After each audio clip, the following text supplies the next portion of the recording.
नमस्कार दोस्तों, आज के इस जबरदस्त वीडियो में आपका एक बार फिर से स्वागत है। आज के इस वीडियो में हम बात करने वाले हैं एक बुक के बारे में, एटीट्यूड इज एवरीथिंग, जो कि जेफ केलर के द्वारा लिखी गई है, जो कि यूएस के एक राइटर हैं, मोटिवेशनल स्पीकर हैं।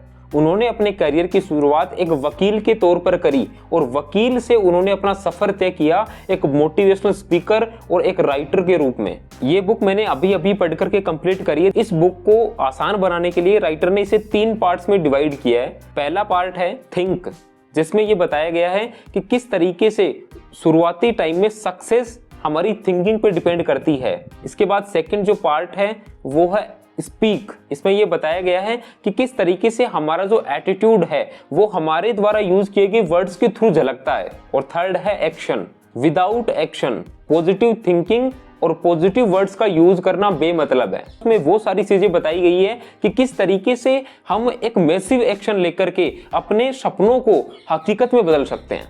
Your attitude is your window to the world. हम सभी लोग अपनी लाइफ की शुरुआत एक क्लीन मेंटल विंडो के साथ करते हैं। इसका सबसे बेस्ट एग्जांपल है एक वो छोटा बच्चा जो कि अभी चलना सीख रहा है। वो जब चलते चलते गिर जाता है तो ना तो वो कभी फर्श को दोष देता है कि ये फर्श बेकार है, और ना ही कभी वो अपने पेरेंट्स को दोष देता है कि आपने मुझे सही तरीके से गाइड नहीं किया। वो बस यही सोचता है कि मुझे चलना है और मैं किस तरीके से ये काम करके दिखा सकता हूँ। और वो गिरता है, फिर से उठता है, बार बार ऐसा करता है और अंत में जाकर के वो सक्सेसफुल हो जाता है, चलना सीख जाता है। क्योंकि उस बच्चे का जो मेंटल विंडो है वो बिल्कुल नीट एंड क्लीन है। उसकी मन स्थिति उस टाइम पे ऐसी होती है एक बच्चे की कि वो चाहे तो पूरा संसार जीत सकता है। और हमारा अभी मेंटल विंडो सेम उस बच्चे की तरह ही होता है स्टार्टिंग में, परंतु बाद में जाकर के हमारे पेरेंट्स, हमारे कलीग्स, हमारे नेबर्स, हमारे टीचर्स, डिसअपॉइंटमेंट्स, फेल्यूर्स, हमें जो टोंट कसे जाते हैं उनकी वजह से जाकर के बाद में हमारा ये जो मेंटल विंडो है उस पर धूल जमा होना स्टार्ट हो जाती है। हमारे लिए सबसे अच्छी बात क्या है कि हम एक ह्यूमन बीइंग होने के नाते अपने एटीट्यूड को खुद कंट्रोल कर सकते हैं। परंतु एक चीज याद रखना दोस्त, ये बिल्कुल भी आसान नहीं है। You are a human magnet.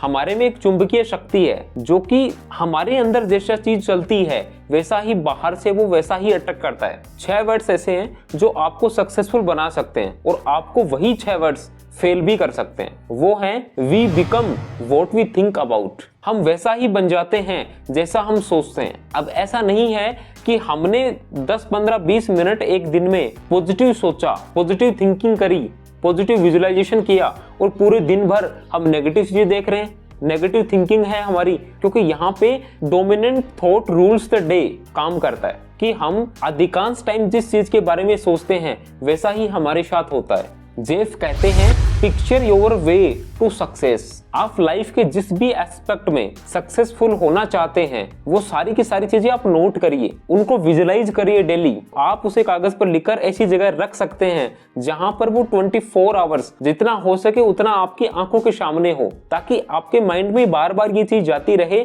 कि मुझे ये काम करना है, मुझे ये गोल अचीव करना है। याद रखना दोस्त, if you can dream it you can do it. यदि आप सपना देख सकते हो तो यकीन मानिए दोस्त, आप वो चीज हासिल भी कर सकते हो। Make a commitment and you will move mountains.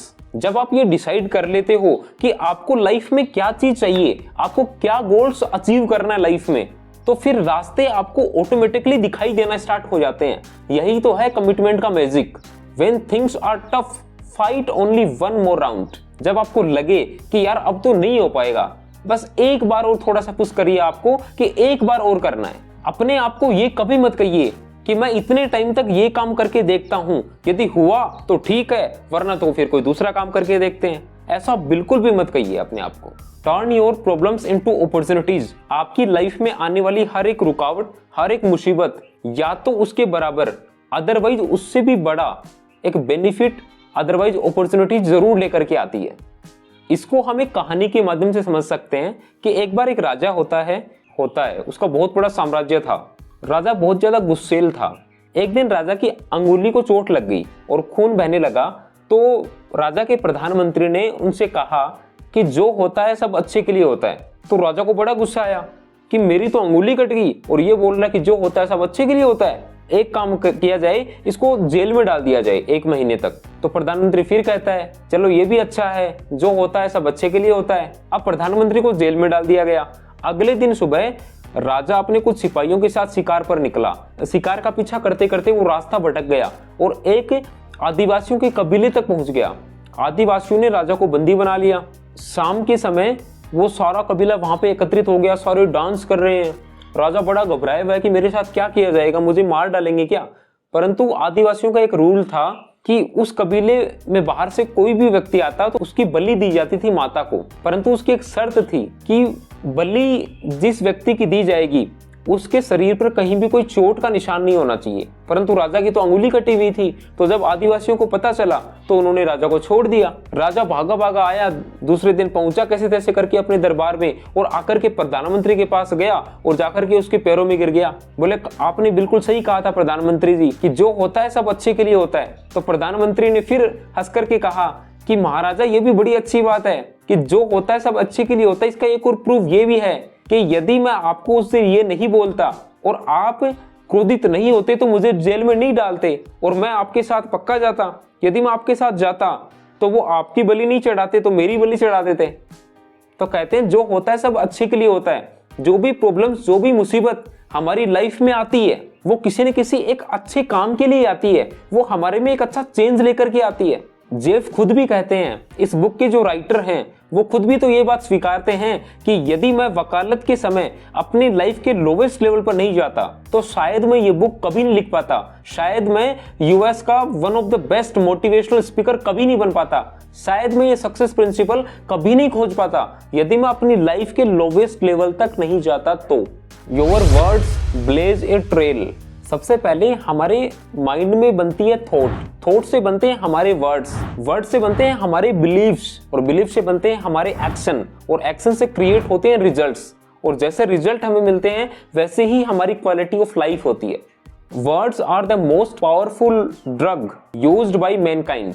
आपके जो भी गोल्स हैं, जो भी टारगेट्स हैं, उनको हमेशा लोगों के साथ शेयर कीजिए, परंतु आपको वो टारगेट्स उन्हीं लोगों के साथ शेयर करना है जो या तो आपके एफर्ट्स को बहुत ज़्यादा सपोर्ट करते हैं, लाइक हमारे फैमिली मेंबर हो गए, हमारे कलीग्स हो गए, हमारे कुछ फ्रेंड्स हो गए जो कि एक्सट्रीमली पॉजिटिव हैं, या फिर जो लोग उस गोल तक पहुंचने में हमारी मदद कर रहे हैं, हमारे साथ लगे हुए हैं दिन रात, उनके साथ वो गोल हमें जरूर शेयर करने चाहिए। हमारे द्वारा जो भी वर्ड्स बोले जाते हैं, हमारे द्वारा बोले गए वर्ड्स हमारी लाइफ के चारों ही एस्पेक्ट को मेजरली इफेक्ट करते हैं। कौन कौन से 4 एस्पेक्ट हैं? रिलेशनशिप, फाइनेंस, कैरियर और हेल्थ। अब आपके पास 2 चॉइस हैं, या तो आप वही वर्ड्स यूज करो जो आज तक करते आ रहे हो, वही नेगेटिव वर्ड्स, और वैसे ही सेम रिजल्ट पाते रहो जैसे आज तक आपको मिलते आ रहे हैं। अदरवाइज टेक रेस्पॉन्सिबिलिटी, खुद जिम्मेदारी लीजिए, वही वर्ड्स यूज करिए जो आपको आपके गोल्स की तरफ पुश करते हो। चलिए दोस्त, मेरा आपसे क्वेश्चन है, हाउ आर यू? आपका जो भी उत्तर हो उसको हम 3 कैटेगरीज में डिवाइड कर सकते हैं। First negative category, second mediocre, third positive. Negative category में वो लोग जो इस तरीके से रिप्लाई करते हैं कि उनका रिप्लाई सुन करके हमें खुद भी डल फील होता है। मीडियोकर जो नेगेटिव से थोड़े बेटर सिचुएशन में होते हैं परंतु वो इतने भी नहीं होते कि हम उनको देख करके इन्फ्लुएंस हो जाए। थर्ड होते हैं पॉजिटिव, जिनका आंसर होता है फैंटास्टिक, टेरिफिक, फैंटाबुलस, जिनका रिप्लाई सुन करके ऑटोमेटिकली हमारे अंदर भी एनर्जी आ जाती है। अब आप सोचिए कि आपका आंसर कौन सी कैटेगरी का है। यदि नेगेटिव कैटेगरी और मीडियोकर में है तो आज से ही और अभी से ट्राई कीजिए अपनी रिप्लाई को चेंज करने का, पॉजिटिव कैटेगरी में जाइए। आपको भले कैसा भी फील हो रहा है परंतु आप अपने आप को हमेशा पॉजिटिविटी से भरा हुआ दिखाइए। आपके माइंड में सवाल आ सकता है कि जब हमें सच में फैंटास्टिक फील नहीं हो रहा है, टेरिफिक फील नहीं हो रहा है, तो भी हम क्यों झूठ बोले किसी को? क्या हम सच भी नहीं बता सकते? तो इसको एक एग्जाम्पल के थ्रू समझते हैं। सेले नाम की लेडी एक ऑफिस में काम करती है। एक दिन वह बहुत थकी हुई थी, यहाँ तक कि उसके कलीग जब उससे पूछ रहे थे हाउ आर यू, तो वो पूरी हॉनेस्टी के साथ उनको बता रही थी I am feeling so tired. जैसे तैसे करके अपना पूरा काम निपटाया और शाम को वो घर पे गई और जाकर के अपनी कुर्सी पर धड़ाम से गिर पड़ी। उसने न्यूज़पेपर उठाया और उसमें विनिंग लॉटरी नंबर सर्च करने लगी। जब उसने वॉलेट से अपना लॉटरी टिकट निकाला तब जाकर के उसे पता चला कि यार इस बार का लॉटरी विनर मैं हूं। अब आप बताइए दोस्त, सैले क्या करेगी जबकि वह बहुत ज्यादा थकी हुई है। वो कुर्सी से कूदेगी, नाचेगी, चिल्लाएगी, अपने घर वालों को फोन पर बताएगी कि मैंने लॉटरी जीत ली है। वो बहुत ज्यादा एक्साइटेड हो जाएगी, पूरी रात यहां तक सो भी नहीं पाएगी, वो प्लानिंग करती रहेगी। अब आप बताइए दोस्त, ऐसा इन 10 सेकंड्स में क्या हुआ कि वो महिला जो बहुत ज्यादा थकी हुई थी, उबाऊ सी लग रही थी, बिल्कुल दुखी लग रही थी, वही महिला 10 सेकंड बाद में इतनी ज्यादा एक्साइटेड, इतनी एनर्जेटिक लग रही है। क्यों दोस्त? क्योंकि उस समय उसका जो फोकस था वो था थकान पे, वो था दुख पे, वो था पेन पे। परंतु अब उसका जो फोकस है वो है लॉटरी अमाउंट पे, वो है उन पैसों पे, वो है उस सुख पे जो उन पैसों के थ्रू वो खरीद सकती है। तभी तो ब्रदर किसी ने सही कहा है, success is a subjective matter. हम कहाँ फोकस करते हैं,